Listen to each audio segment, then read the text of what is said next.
1. Please be aware the following story contains themes of animal cruelty. I graduated high school in the summer of 2005, and this was before I had discovered binge drinking, parties, and smoking pot. There was a naivete about me that would disappear eventually, but right in that moment I was a carefree 18-year-old girl.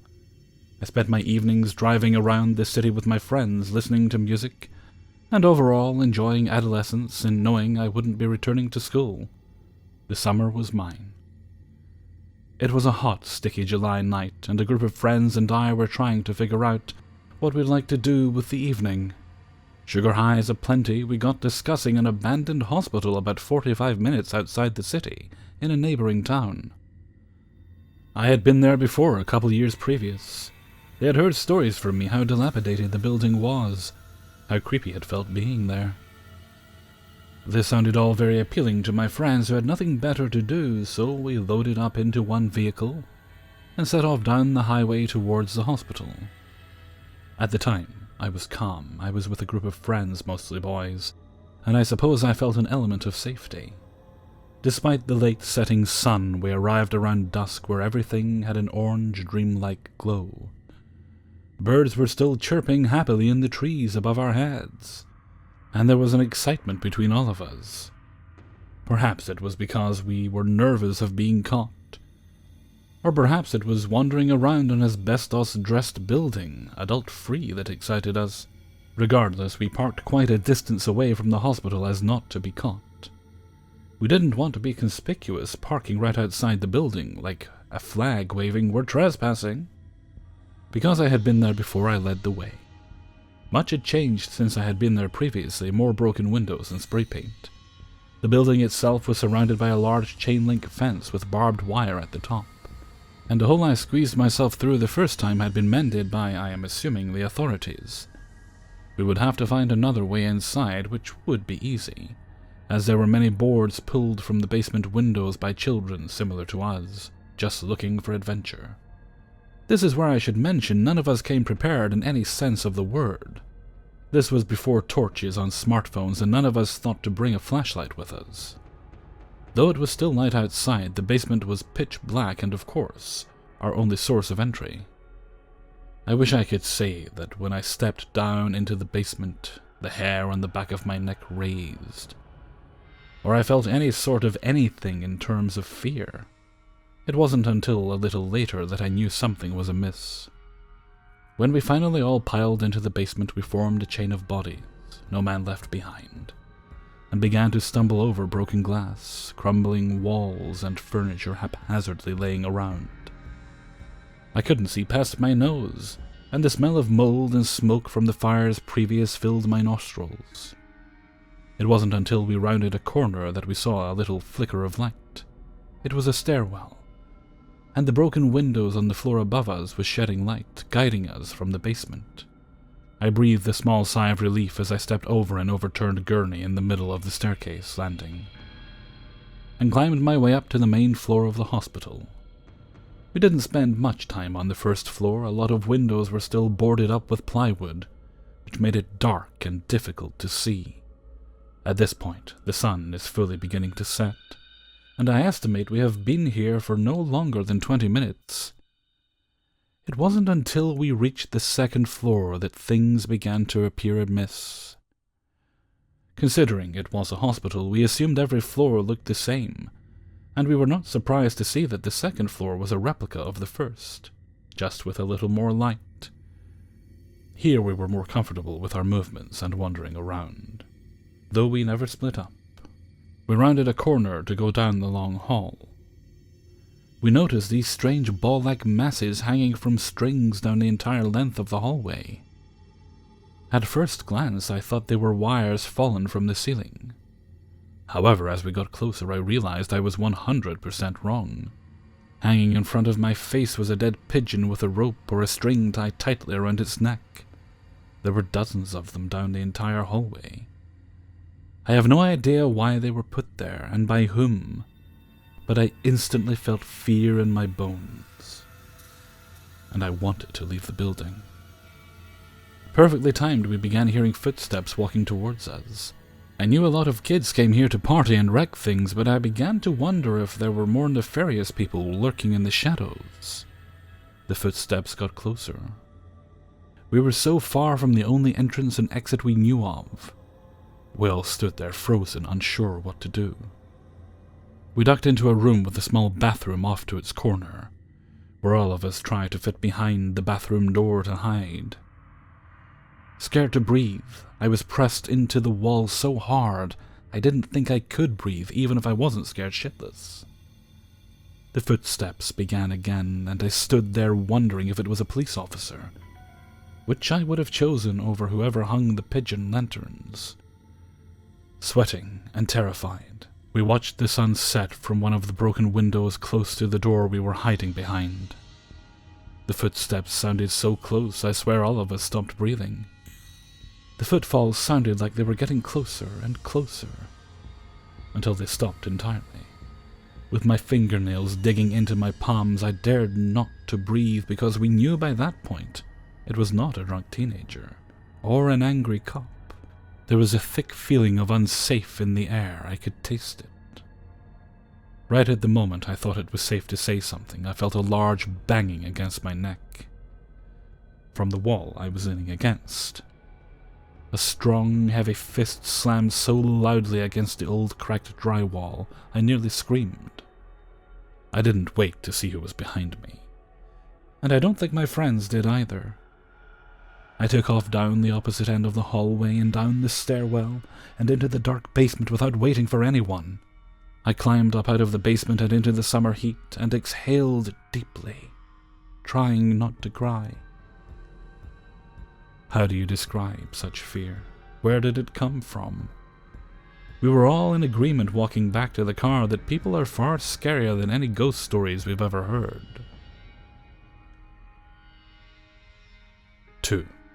This happened about 5 years ago at Christmas time. I was 24.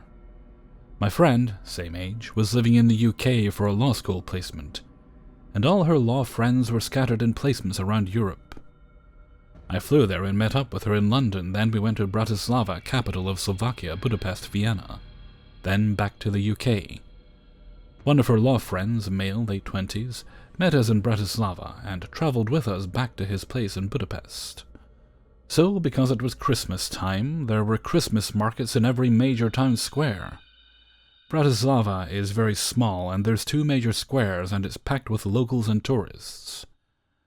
Bratislava is super cool and cheap, so it's popular for tourists because of that, but not as popular as other major European cities. For instance, there are walking tours daily for tourists that is only 2 hours long and is free for everyone. And there were about 20 tourists in our group. Compared to any other major city, it's really not comparable in terms of volume of tourists. I'm having a smoke outside in one of the large open squares. It was later, around 10 or 11, and the crowds had thinned out considerably. My friend and her law school buddy wanted to head to a bar nearby that we had passed heading into the Christmas markets. Now I should mention that once the businesses close and the people clear out, all the streets leading to and from the city centre start looking the same. Kind of white exteriors that create almost a wide outdoor hallway, with rows of white exteriors on either side, and the street is maybe 40 feet wide. I say this because it feels a little labyrinthine when you're trying to make your way to that bar you only sort of know where it might be. I'm having a smoke and resting on the edge of a large structure like a fountain basin. I'm leaning on it and just people watching and feeling pretty blessed to be in this beautiful Christmas atmosphere.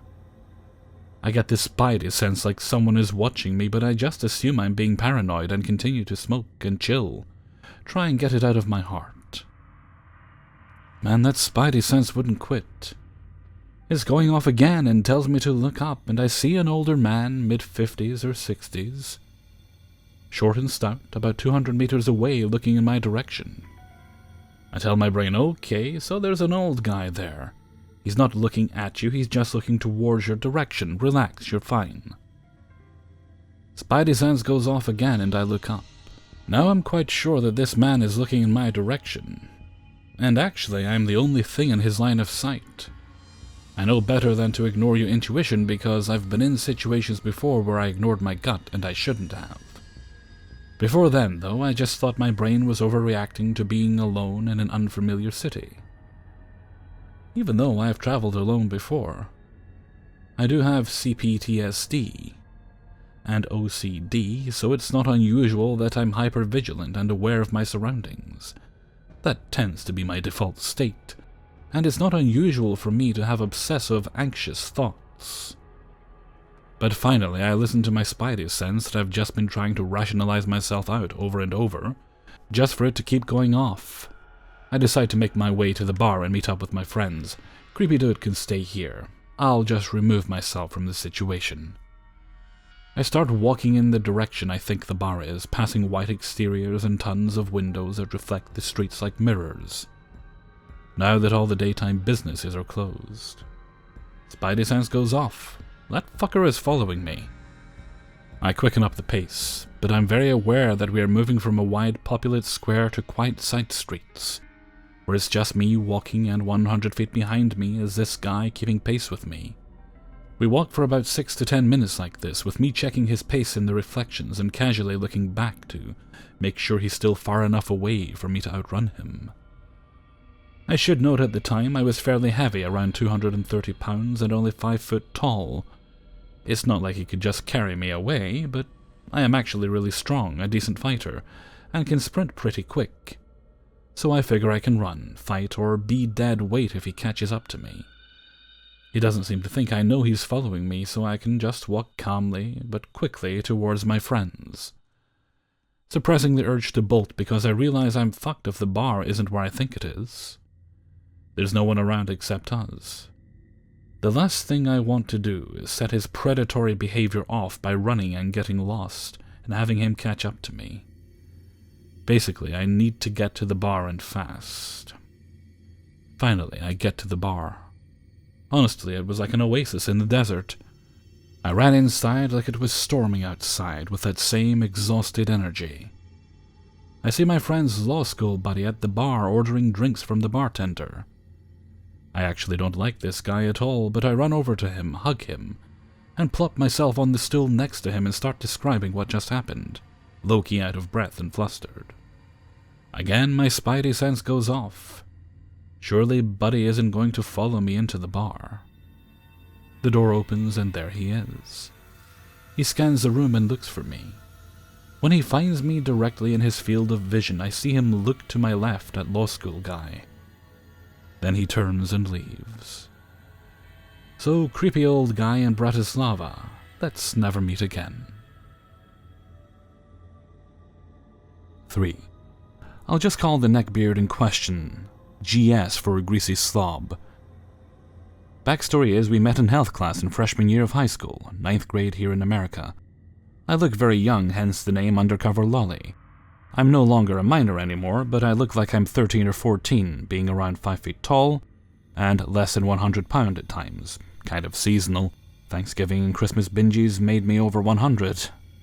GS, on the other hand, when I first met him, was relatively okay looking, probably 6 feet, and he wasn't overweight.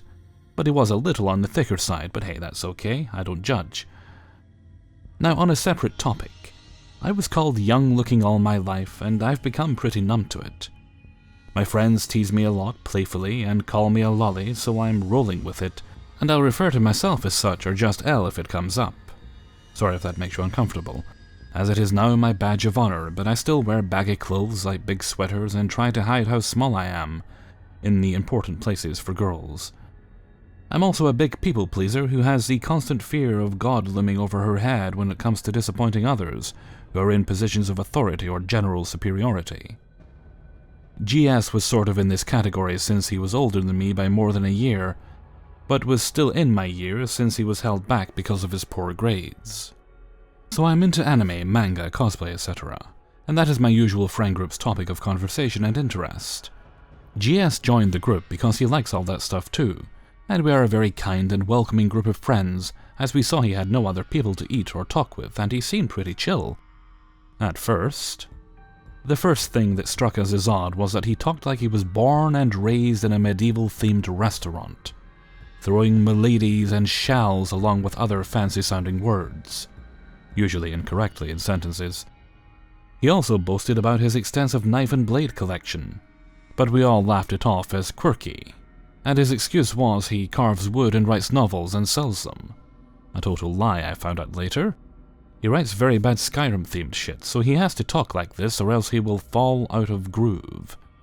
Okay, somewhat believable, but okay. We let it slide, and somewhere through the first semester in health class, we are all doing group projects, and I am GS's only friend. He immediately takes upon himself to sign me up as his group partner, while I talked with other friends about what groups we would like to be in since it was groups of 2. We usually did this, and our groups of 2 worked together, like sharing info if someone was absent or sharing data collected if someone got off results, since we all knew each other from middle school. Now when I found out what he did, I took this fairly well since I figured we could still talk with my other friends and share data, articles, etc. But boy was I wrong. GS got so defensive when I even suggested it, saying things like, "Is my work not good enough for you? Am I so insignificant that you shall betray my trust and go behind my back to get others' work? Am I such a fool?" I was dumbfounded, of course, but I gave in and did the project alone with him to get it done with. We very slowly got the project done by the due date weeks later, working till the last minute, and when it was time to put posters up, I decided to do it but was too short and had to grab a chair. I wore skirts a lot but would always wear shorts underneath, like stretchy leggings material shorts, to hide my underwear, and GS just decided to pick me up by my hips and lift me up high in the air. I was innocent and stupid and just put the poster up and thanked him, and afterwards he commented on how thin and easy to grab my hips were, but he muttered like he was disappointed and upset when he left. Didn't know why, but I found out later. I bet you're wondering where the witch and black magic of the title, or magic with a K as GS would say, comes in. Well, here you go. GS was blunt with me and said he practiced black magic every day to keep his connection with the gods strong, as he put it. He believed that there were multiple gods out there, and that if he could get on the good side of one, then he could basically rule the world. He did Wicca shit with candles and crystals, and putting his blood in the ashes of random papers he burned to get favors. And he said he would ask the gods to make people do things for him, and it would totally work. Foreshadowing. I'm tolerant of any religion, and I try not to judge since it's 2019, and hell, I don't give a fuck. Just don't cut me or some shit. Other friends of mine, girls, complained of things going missing like hair ties, bracelets and jewelry took off for PE and left on benches with and in their bags. Normal girly stuff, and would sometimes find it later if they complained to the group enough, like it was my grandmother's. And it would magically appear again weeks or months later in their bag or on their desk. But majority of the time they would never show up again. And I was noticing a lot more lately that a bunch of my stuff would disappear too. Extra socks for PE. Even a whole swimsuit. My school lets you bring your own swimsuit for the pool exercise season. For PE went missing too. And I told teachers and even the vice principal that we had a kleptomaniac terrorizing girls on campus. But I was brushed off entirely. Side note, my school is shit. Me and GS are somewhat close friends by now, and I mistake all his creepy advances as friendly banter since I'm used to teasing and being bullied. I mistook it for just teasing when he would grab my arm and drag me places until I bruised, pick me up and throw me over his shoulder, or even grope my thighs and or chest. He would only do it when we were alone, and I was too embarrassed to tell friends he did it. And he always said it was normal, like in manga and anime, so I shouldn't make such a big deal over it. One guy in our group of friends did see GS grope me, and he actually threatened to beat him up in front of me, but GS let him off and they came back and all seemed friendly. I later learned that GS told him we were dating, but I was too shy to say anything to the group, and he should keep it a secret. He did. GS had actually confessed to me multiple times in the past, saying I was his sweet little baby girl, gagging, or his pocket-sized angel, and that I was meant for him and that he needed to have me. Always treating me like his trophy anime figurines, not like a human being. I would always reject him gently and say I wanted to study, and a boyfriend would distract me, or that he was an older brother figure to me, and that made it worse. He said he liked brother-sister roleplay. Gagging the second coming. Thank God he is an only child. I had told him before that I was molested as a young child, around 4, and he commented that he thought it was hot to him and he wished he could have been there to help me. He always said he wanted me to cosplay stuff from hentai or perverted fan service anime and manga, and would show me the outfits, purposefully hiding it's from a hentai and then only telling me once I got the outfits together. Or I'm already cosplaying something and he's taking pictures. He would describe characters vaguely and say it meant the world to him if I'd cosplay for him. For fun. And he'd buy me lunch or whatever in return, or he would ask me to do it as a birthday and Christmas present for him, since he didn't know any other cosplayers and he loved cosplay. GS at this point is a trusted person in our group of friends, and it's been about a year, but only 1 or 2 people other than me are actively his friends, while others acknowledge his existence and say hi, small talk, etc., and let him in on conversations since he's just kind of a friendly shadow in the group, not contributing but not taking either. Everyone was fairly neutral, but I was his main friend. Trust me, I'm not bragging. It's not a prize. By now, he has gained a lot of weight. He has grown his hair into a half pompadour, half mullet, and it's starting to become obvious that he replaces showers with Axe body spray like a true virgin. He has more stubble, but he makes effort to shave only on weekends, so it can grow back by Monday, his words. I'm still a stupid people-pleaser and let him monopolize my time and slowly separate me from the group of friends I'd known since middle school. I already know I'm an idiot, so you guys don't have to tell me.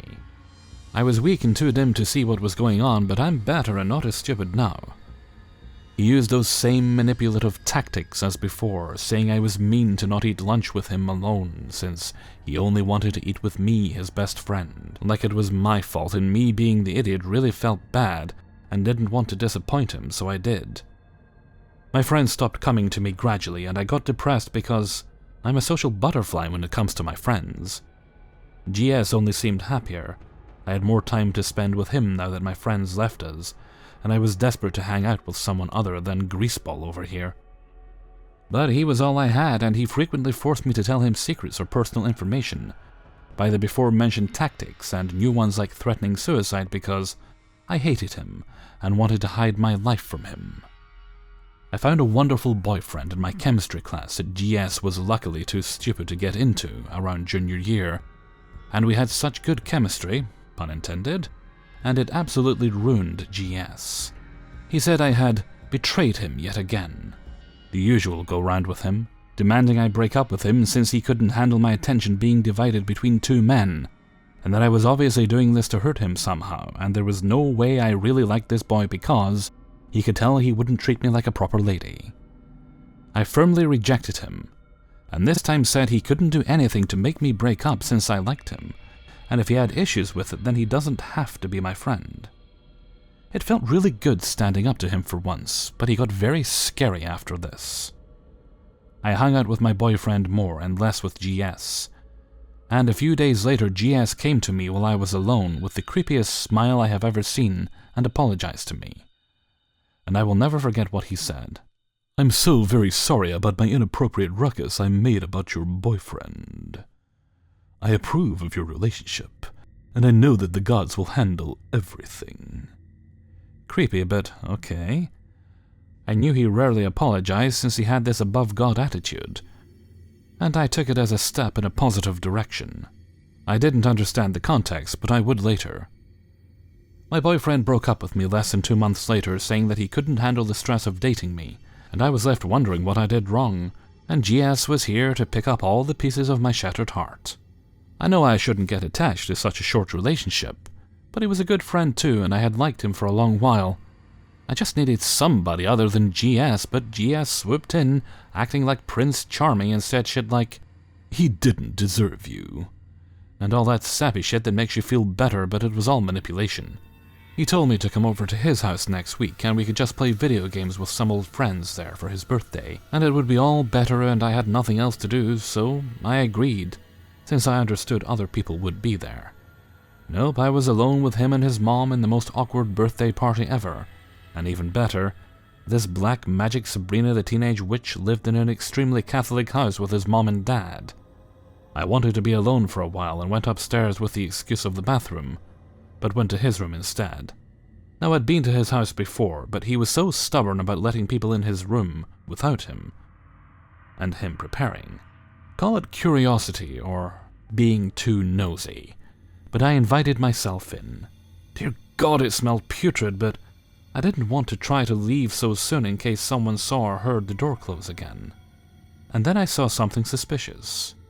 My swimsuit that went missing from PE, sticking out of his top drawer of his dresser that was in his open closet. I had my mini backpack with me and opened the drawer to get it when I found all my missing shit and the other girls from my group of friends from high school until it hit me like a train. But in the drawer was dozens of razor blades and carving knives. And I looked under some other stained clothing and found his godforsaken diary. I opened it, and written was the most vulgar stuff I've ever read. He wrote about his everyday life after he got home from school and sometimes before. But I only read the most recent stuff. He said the night before today he cast spells that would make me unconscious at his house so he could rape me. Make me beg him to finally have sex with me. Make me fertile so he could get me pregnant. Disgusting stuff like that. GS had also been forcefully kissing me after my boyfriend broke up with me, and I didn't want to see what all this escalating would lead to. I stole that little notebook and the rest of my stuff that he had and I booked it downstairs and left, saying I felt sick to my stomach, which was true. I had my mom pick me up and cried all this to her. She was the only person I have ever told about all this until now, and I showed her the notebook. She went nuts. I read more later, and he had been keeping the book like a list of homemade spells too. And he had been making up spell shit like making me look like a child forever, making me look younger, making me horny at random times, having wet dreams about him, making him beg him to rape me, making my children die if they are another man's, making me die if I marry another man. I feel sick to my stomach thinking about it. My mom went straight to the VP and my counselor like I did before, and demanded he would be kept 100 feet away from me at all times, and be moved from my classes, and the school's attitude was basically, "Where is all your proof? I don't think you have any, so leave." We showed them the notebook, which was all in GS's chicken scratch handwriting, and it detailed him even admitting to looking up my skirt that first time he picked me up, and complaining to himself why I had to wear anything underneath it. I read a little further in the VP's office and felt horrified when he admitted in writing to anonymously sending my boyfriend pictures of dismembered bodies, corpses, and victims of torture he found online, and threatening him to break up with me or else he would do that to my boyfriend's family and to him. It all clicked, and I broke down in the office right then and there. My mom, the hero she is, threatened to sue, and they finally agreed to the 100 feet and class changes. But it was only year 3. Note, by now he is over 18 and I am still 16 or 17, so I am realizing this could actually be considered sexual harassment of a minor, or pedophilia. I wish I took this to the police earlier, since now nothing can be done. He never followed the 100 feet rule. Me and other new friends and classmates constantly saw him staring through the windows of my classes at me, or he sat outside my classes, outdoor hallways with trees and benches. He would watch me, and I knew the school had cameras in plain view of my classes, and when I reported it, they always said the cameras were just for show and that they didn't have the money to run them all day and night, and there was no clear proof of any claims. Teachers were just as bad, and none ever backed up the kids' stories. We did actually have a no-bullying policy, but you had to have text proof or photo evidence of a kid doing it to get something done, since it's all cyberbullying now, with the school. GS eventually felt like a god, I guess, since nothing happened to him for stalking me. And now he started grabbing my wrists again, hitting me, scratching my arms, even giving me black eyes several times. Asking, "Lolly, why did you do such a malicious thing like report me?" "I only do this because I love you so much. You're so blind." And man, I hated his guts, but the school still didn't see fit to lift a finger. I dealt with him for half a year and got back together with my boyfriend I broke up with before, after I apologized to him and let him know it was GS who sent those pictures and threatened him. My boyfriend was like 6'5" and muscular on the lacrosse team, and he actually confronted GS in the parking lot in front of GS's mom. He asked him loudly why he was sending those pictures of dead bodies, etc. to him, and why he was groping a girl who looked like she was 12. And GS didn't show up to school for a week. He rarely came up to me after that because he is intimidated by strong-looking guys who have confidence. Hence why he did his shit online and not in person. And I walked with my boyfriend from then on. My boyfriend caught him trying to grab my arm once again, and he uppercutted GS in the jaw. I think this is a happy enough ending. I ended up filing a police report with my mom and got a restraining order against him once we all graduated because I saw him outside one of my college classes once. And my boyfriend burned that notebook at a bonfire on the 4th of July, saying he didn't want to keep cursed shit. Thank you for listening this far. I have gone to therapy already and have gotten the care I needed, and my boyfriend and I are happy today. I know I was stupid in the past, and I've already learned my lesson. Hey everybody, Hellfreezer here, and thank you very much for listening to 3 True Scary Stories, episode 389. And thank you very much to everybody who allowed me to use their stories in this video. I actually found story number 3 there while I was looking for stories for Sunday's video there, but obviously I like to usually do the funny stories for the Neckbeard specific videos. I like those to be a bit of a giggle, but I came across this one. I thought it would fit rather nicely in the True Scary Story, as thankfully the author was kind enough to let me add it. Okay, it is currently 8:30 in the morning. I'm trying to get a little bit of work done before I go to bed, but it sounds like the dogs are up, so I better press on before they get too barky. And with that, I'm going to head off for now, so until next time, thank you very much for listening, and take very good care of yourselves.